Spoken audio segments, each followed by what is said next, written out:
Hey, it's Rob, Rock Designs, and on this episode we're going to be talking about the indexer. Here we go.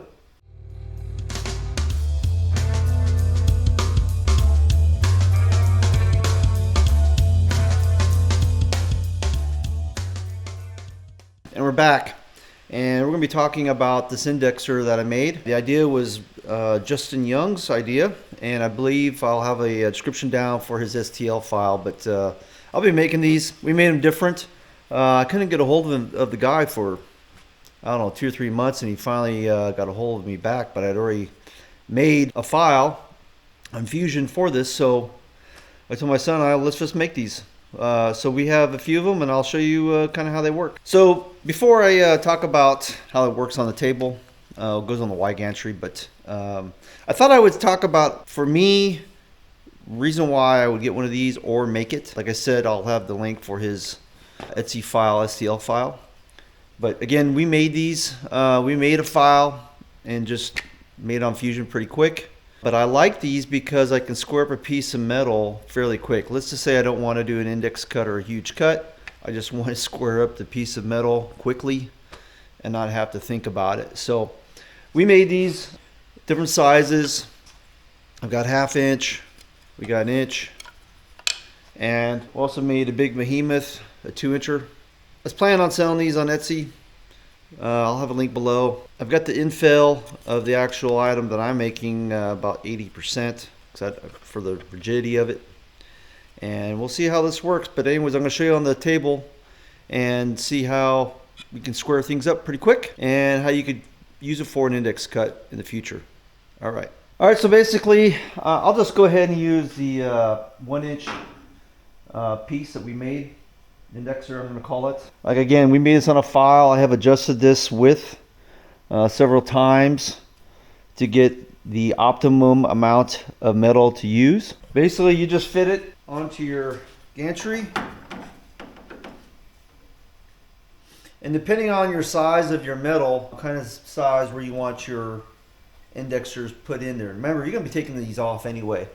But if I want to square up a piece of metal pretty quick, I pop these on. It's square to this square tubing, and then I'm just going to adjust my metal to the actual piece.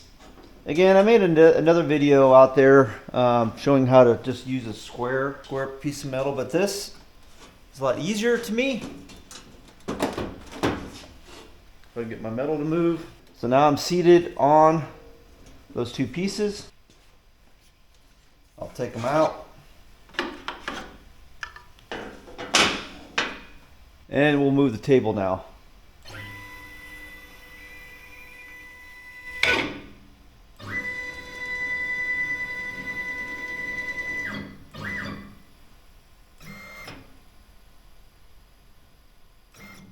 As you can see, I have my lasers on, but my torch is at its furthest point. If I go all the way across,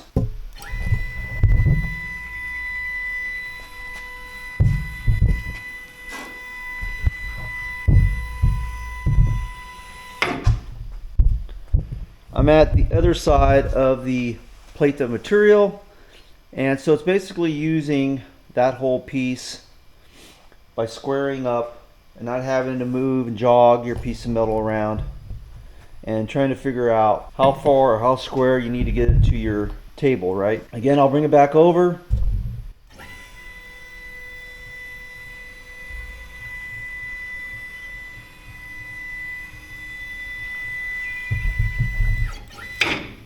And we're there again. How you could use it as an indexer, you could use 1 inch. The 1/2 inch ones go in there just fine too. You got to make sure it's seated on this gantry right here. You got to make sure that this is seated on the gantry, and you could butt up your piece of metal.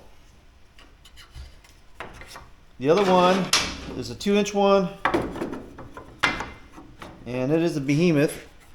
How you can use it as an index is that wherever you place your piece, you can then move your metal, or you could always have your starting point. So if I know that this piece is seated on this bracket, and I know that I am perfectly even with this plane here, then I know that that point could be an index point for a cut.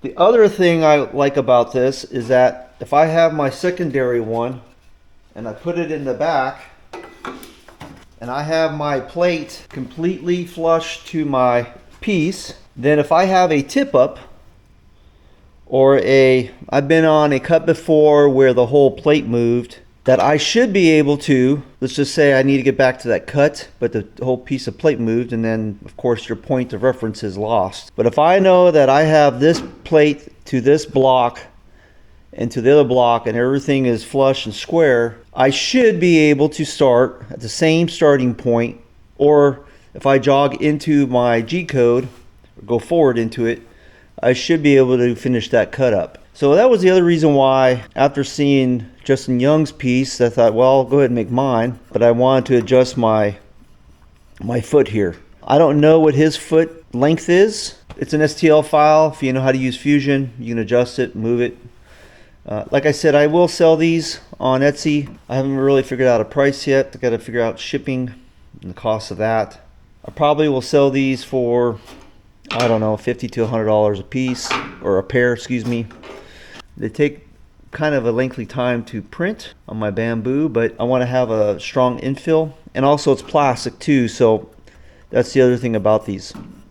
They're somewhat lightweight, very usable. So with that, once everything is square, and I know this is flush with this, I know that would be my starting point.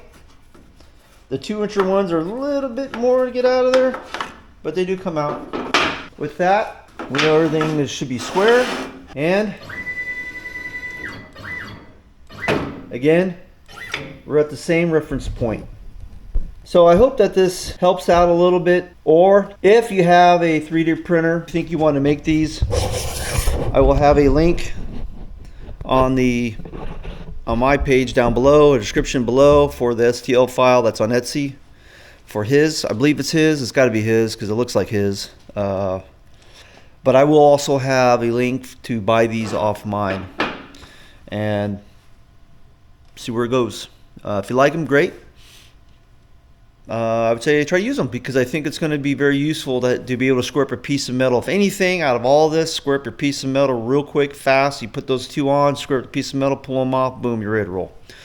So I haven't done a full big index cut yet. I just haven't had the need. I do a lot of brackets and small signs. And so I thought, what the heck, we'll produce these and make these and see if others need them. Again, if you have your own 3D printer, I would just print them and get the STL file and go that route. But not everybody has a 3D printer, and I thought I'd at least offer it to you out there to buy them and then use them and go from there. Alrighty. Hopefully this helps, and happy CNC cutting. Alright. If you have any likes, subscribes, I'd love to have those. And also any comments down below if you have some other ideas for this stuff. So, alright, we'll see you later. Bye.